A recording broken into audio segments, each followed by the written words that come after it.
Students, आज हमारे पास में है नया क्वेश्चन। इस क्वेश्चन में क्या पूछा है, spherical conducting shell of inner radius r1 and outer radius r2। मतलब शेल हमारे पास में थिकनेस वाला है जिसके दो रेडियसेस है और चार्ज क्या दे रखा है, बाहर की तरफ कैपिटल Q और इनसाइड जो चार्ज दे रखा है वो क्या रखा है, minus small q, placed at the centre of a shell. तो हमें क्या पूछा वो एक एक करके वैल्यूज देख लेते हैं। तो सबसे पहले बाहर जो चार्ज होगा वो हो जाएगा कैपिटल Q और इसके अंदर जो पुट कर रखा है वो चार्ज क्या हो जाएगा, स्मॉल q। ठीक है, इसकी इनर रेडियस कितनी दे रखी है r1 और इसकी आउटर रेडियस कितनी दे रखी है r2। तो देखो होगा क्या यहाँ पे, जब अंदर हमने है ना स्मॉल क्यू चार्ज रखा है तो यहाँ पर इसके इंडक्शन की वजह से नेगेटिव चार्ज इंड्यूस हो जाएगा। तो नेगेटिव चार्ज अलग अलग जगहों पे आ जाएगा, यहाँ negative negative negative negative negative negative negative negative, इसकी इनर सरफेस पे क्या आ जाएगा, नेगेटिव आ जाएगा। अब इसकी इनर सरफेस पे नेगेटिव चार्ज इंड्यूस हो गया है तो उसकी वजह से इसकी आउटर सरफेस पे कौन सा चार्ज इंड्यूस होगा, प्लस प्लस प्लस प्लस। तो पॉजिटिव चार्ज इसकी आउटर सरफेस पे क्या हो जाएगा, इंड्यूस हो जाएगा।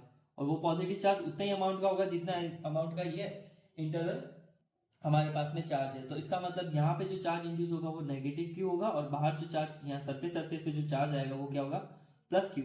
तो इसके आउटर सरफेस पे टोटल चार्ज क्या हो गया, Q plus Q, total charge हो गया हमारे पास में। और इनर सरफेस पे हो गया माइनस का क्यू। ठीक है, अब देखो इसमें पूछा गया उसके अकॉर्डिंग, पहला what is the surface charge density on the inner surface और दूसरा पूछा outer surface of the shell.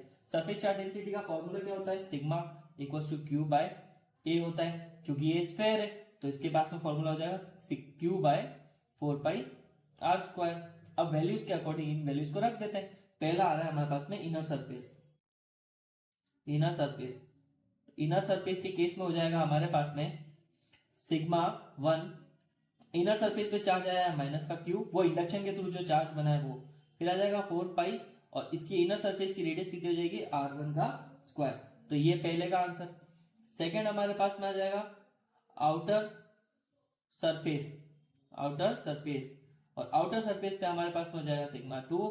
Outer surface पे चार्ज कितना है बेटा, अपने पास में आउटर सरफेस पे चार्ज है क्यू प्लस स्मॉल क्यू और इसकी रेडियस है 4 पाई r2 का स्क्वायर। ये दूसरे का आंसर हो गया। चलो अब बी वाला क्वेश्चन पढ़ते हैं। Write the expression for the electric field at the point charge x is greater than r2 from the centre of shell. तो इसमें इलेक्ट्रिक फील्ड का फॉर्मूला हो जाएगा, by the way electric field का normal formula क्या होता है, E equals to k q by r square due to a point charge. लेकिन हमको वैल्यूज पुट करनी है तो ये हो जाएगा हमारे पास में के चार्ज की वैल्यू क्या हो जाएगी, क्यू प्लस क्यू, और हमारे पास में इसकी distance x is greater than r2 है तो हम डिस्टेंस की जगह पे क्या रख देंगे, x स्क्वायर। तो ये फाइनल आंसर आ गया।